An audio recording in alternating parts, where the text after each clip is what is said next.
Bonjour à tous, j'espère que vous allez bien.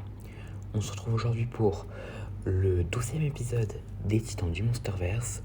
Aujourd'hui, je vais vous parler de Titanus Behemoth. Le nom de Behemoth fait probablement référence à l'utilisation biblique où le Behemoth est un animal terrestre géant souvent interprété comme un mammouth, comme une démonstration de puissance. Il est aussi la contrepartie du Léviathan, et cela peut aussi faire référence à la définition principale de Behemoth, à savoir une créature énorme et monstrueuse. L'autre nom de Behemoth, Mapinguari, est un cryptide ressemblant à un Bigfoot dans le folklore sud-américain avec une fourrure de mammouth. Behemoth ressemble à cela, mais avec des défenses et sans l'unique œil ou la deuxième bouche sur le ventre que le Mapinguari a. Il est fortement sous-entendu que les observations de Mapinguari en Amérique du Sud sont des observations de Behemoth. C'est pourquoi les habitants l'appellent Mapinguari. Behemoth ressemble au Chalicotherium avec de grandes défenses incurvées ressemblant à celles d'un mammouth, marchant sur des articulations de manière qui rappellent celles d'un gorille. Il est couvert de fourrure brune et sa tête ressemble à celle d'un mammouth avec de petites oreilles. Et il a aussi une petite trompe, un peu comme celle d'un tapir. Behemoth a aussi une rangée d'épines de granit dentelé renforcées de métal et de minerais coulant de son dos. Les extrémités de ses membres antérieurs sont terminées par de larges doigts portant de très grandes griffes comme un fourmilier. Les membres postérieurs étant plus robustes pour le poids. Pour cette raison, Behemoth est capable de se tenir debout sur ses membres postérieurs. Les défenses de Behemoth semblent également avoir une sorte d'algue verte ou de vigne qui pousse dessus. Mais il faut savoir qu'à l'origine, comme Methuselah, il ne ressemble pas à ça. Car certains concept art le représentaient comme étant un mammouth géant avec plusieurs défenses. Dans Godzilla 2, Behemoth est contenu et surveillé par Monarch à l'avant-poste 58, dans une caverne à Rio de Janeiro, au Brésil, désigné Titanus Behemoth, également connu par les locaux sous le nom de Mapinguari.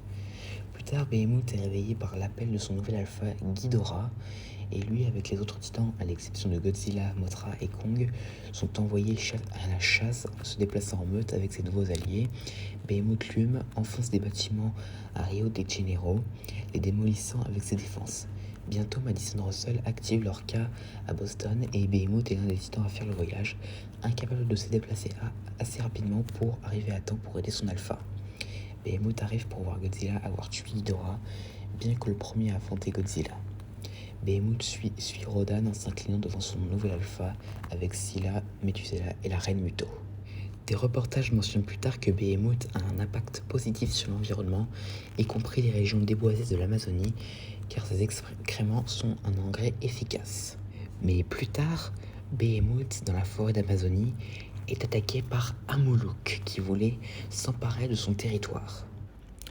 Amuluk engage immédiatement Behemoth et lui coupe une défense en allongeant un de ses bras. Mais malgré ça, Behemoth est encore debout et se sert de son autre défense pour donner un énorme coup dans la tête d'Amuluk, ce qui lui fait tomber des dents. Mais Amuluk répliqua en donnant un énorme coup de poing dans la tête de Behemoth, ce qui le fait tomber dans le fleuve Amazon. Amuluk saisit ensuite la défense de Behemoth et commence à l'entraîner dans les profondeurs pour le noyer. Mais Godzilla intervient et force Amuluk à se soumettre et à laisser Behemoth tranquille. Après que Godzilla l'ait sauvé, Behemoth se fait repousser sa défense qui lui avait été coupée et rentre dans son ancien avant-poste de monarque pour se reposer. Et après, vous connaissez la chanson, Behemoth et les autres titans sont renvoyés en dormance par Godzilla. Maintenant, passons à ses capacités. Monarch décrit Behemoth comme biosismique. Dans la novélisation de Godzilla 2, la fourrure de Behemoth est aussi décrite comme étant ininflammable. Et le feu affecte très peu la peau de Behemoth, ce qui en fait une nuisance. Les excréments de Behemoth peuvent être utilisés comme engrais efficacement. Le mouvement de Behemoth laisse derrière lui des traces de rayonnement qui, par conséquent, poussent un feuillage semblable à la jungle sur son chemin. Un exemple notable de cela a été montré lorsque des parties coupées à blanc de la forêt d'Amazonie sont apparues en raison du rayonnement de Behemoth. Behemoth peut aussi attaquer avec les griffes sur ses membres avant, tout en se tenant sur ses pattes arrière et en changeant avec ses défenses comme un éléphant. Les défenses sont assez solides pour casser certaines des dents d'Amoluk. Behemoth peut aussi utiliser ses fortes défenses et acérées pour détruire des bâtiments et étourdir facilement d'autres titans comme on a vu avec Amoluk. Les défenses se régénèrent également rapidement après des dommages. Donc maintenant passons aux anecdotes.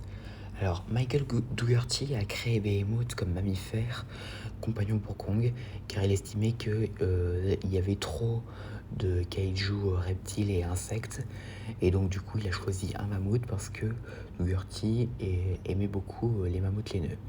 Mais il lui a donné des éléments de paresseux et de primates pour distinguer Behemoth d'être juste un mammouth géant.